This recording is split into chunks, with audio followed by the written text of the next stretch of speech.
After the railway lockout this past week, there have been some calls on Canada to nationalize our railway system and put it back under government control.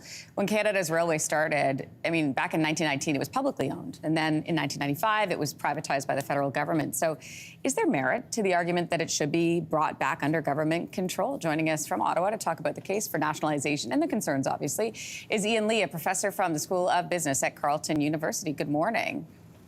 Good morning, Lindsay. Let's take a look back. All right, let's take a look back to how our railway system was run in 1919. The system, I understand, was in, quote, market failure.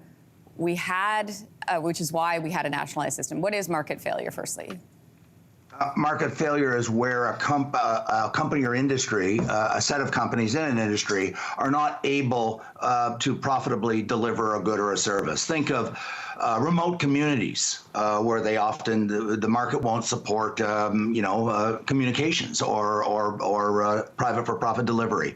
So there's an example of market failure. In 1919, the three public railroads were bankrupt, and they couldn't allow it to close. So the government stepped in and nationalized. But to state the obvious, Lindsay, 1919 was a little bit different. There was no internet in 1919. There was no satellites. There was no real modern automobile industry. And I can just go on and on, you know. Right. But what happened, more importantly, was in the mid-'80s, then Prime Minister Mulroney asked the Economic Council of Canada, nonprofit think tank owned by the government, to study public ownership, privatization, regulation, deregulation. They published over 200 research papers. I just started my PhD at the time. It was fascinating. And I think it's fair to say there was a consensus by most of the economists, and these were papers written by economists from across Canada, public policy scholars, that private for-profit companies are best managed by private ownership.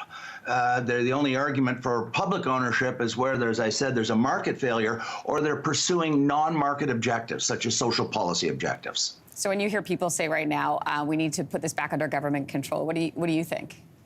Well, I can give you a very practical response to show you why it's such a silly and absurd idea. The market capitalization, the market value of CN yesterday morning in USD was about $100 billion.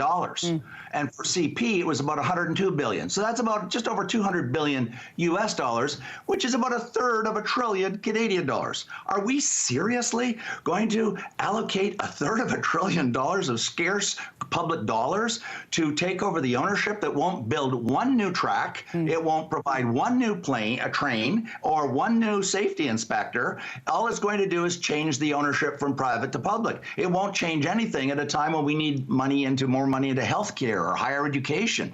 And so it's just a grotesque squandering of scarce public resources. So no benefit to it is what I'm taking. Well, no, and on top of that, can I bring out a couple other things? Because the author mentioned in the op-ed yesterday, 2 days ago in the Globe and Mail, made vague references to climate change and how this would contribute to climate change. The railroads are by far and away the most efficient from a carbon emissions point of view, efficient way to ship goods. They have a far lower footprint than trucking or cars or airlines. So they're already winning that one, and so there's no argument there. The author also mentioned safety. In fact, and by the way, I am unionized at my university, just to put this on the record. But the union has been arguing, saying, oh, we workers are, putting up all this safety suggestions, and the company is denying them. And people have been all across Canada saying, oh yeah, that's not very nice. People, please read the Railway Safety Act of the Parliament of Canada. It states in section 3.1 that no, the unions, no, the companies are not responsible for safety.